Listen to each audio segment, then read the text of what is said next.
क्रमांक पूर्वार्ध 142। आत्मा को गीतों में गाना असंभव।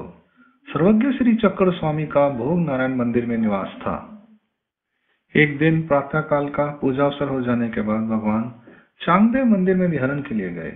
मंदिर की ऊपरी मंजिल में भगवान आसन पर विराजमान हुए।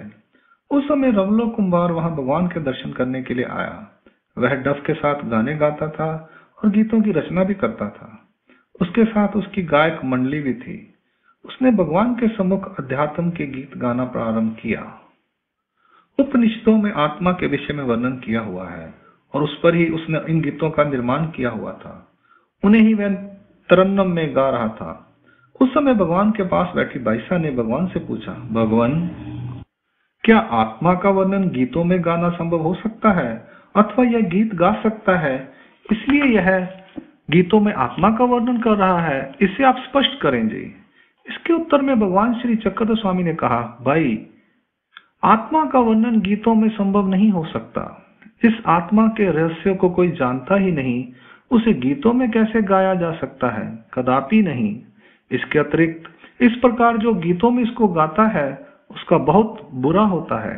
देवता भी उस पर शुद्ध अर्थात कुपित होती है। उसके शोभ से गाने वाले को दुख भोगना पड़ता है। भगवान ने जब इस प्रकार वहां समझाया तो वह रवलो कुंभार मन ही मन बहुत भयभीत हुआ। जैसे तैसे उसने उस गीत को पूरा किया। गाने के उपलक्ष्य में भगवान ने 3 दाम का बीड़ा उसे दिलवाया, अर्थात चांदी के 3 सिक्के उसे दिए। फिर वह वहां से चला गया। लीला का हेतु इसमें भगवान ने कहा है कि आत्मा अर्थात परमात्मा के महत्व का वर्णन गीतों में संभव नहीं हो सकता, क्योंकि भगवान के गुण धर्मों और स्वरूप के महत्व को साधारण गीतकार समझ नहीं सकते, तो उसका गीतों में वर्णन कैसे कर सकते हैं? अर्थात ऐसा करना असंभव ही है। गीतकार को जब तक छंदों और अलंकारों का ज्ञान नहीं होता, तब तक शुद्ध रूप में छंदों की रचना कर नहीं सकता। संसार के पदार्थों की उपमाएं भी उस परमात्मा के महत्व से निम्न कोटि की हैं। छंदों की शुद्ध रचना ना हो तो गंधर्व देवताएं भी शुद्ध होंगी और उसके कारण कवि को, गीतकार को उसके शोक का दुख भोगना पड़ेगा। अंक लीला क्रमांक पूर्वार्ध 142 यहाँ संपूर्ण होती है। दंडवत प्रणाम। जय श्री चंद्र।